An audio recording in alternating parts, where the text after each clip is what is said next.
สาวก่อนถึงข่าวที่จะแต่งงานมองหากันมาตั้งนานสาบานกันตั้งหลายปีจึงตัดสินใจแต่งกันไปตามประเพณีเขาขออวยพรวันนี้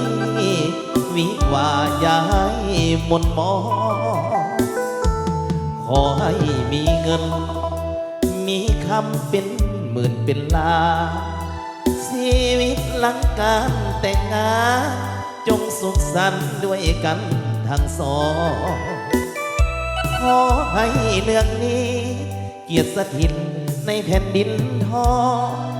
โอ้ยไพ่อย่าได้มาต้องของความพักให้จีราทำตัวเหมือนสาวเท้านามีอาหารคือผู้ตามมาสมดังว่าเป็นสาวเท้าหลังสวยกันทับมาหากินเป็นถิ่นเป็นทางสองแนวคิดอย่าเหินห่างมียังค่อยเว้ากันขอให้ทั้งสองเป็นทองแผ่นเดียวเลื่อยไปของหาด้วยความแจ่มใสเลื่อยไปสัวกาลนาคือเท่ายอดทองกระบอกยอดเพชรด้วยกันผัวเดียวเมียเดียวเท่านั้นสวรรค์จึงเมตตาปราณี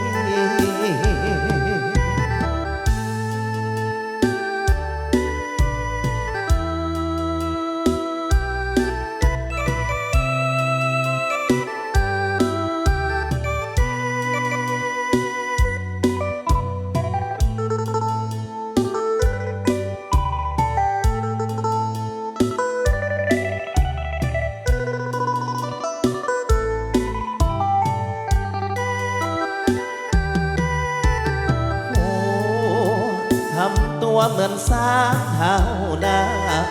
มีอาหารคือผู้ตามมา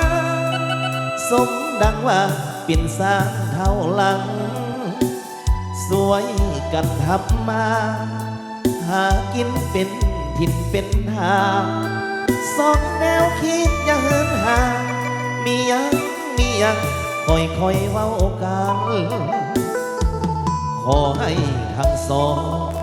เป็นทองแผ่นเดียวเลื่อยไปของหาด้วยความแจ่มใสเลื่อยไปสัวกาลนาคือเท่ายอดทองกระบอกยอดเพชรด้วยกันผัวเดียวเมียเดียวเท่านั้นสวรรค์จึงเมตตาปรา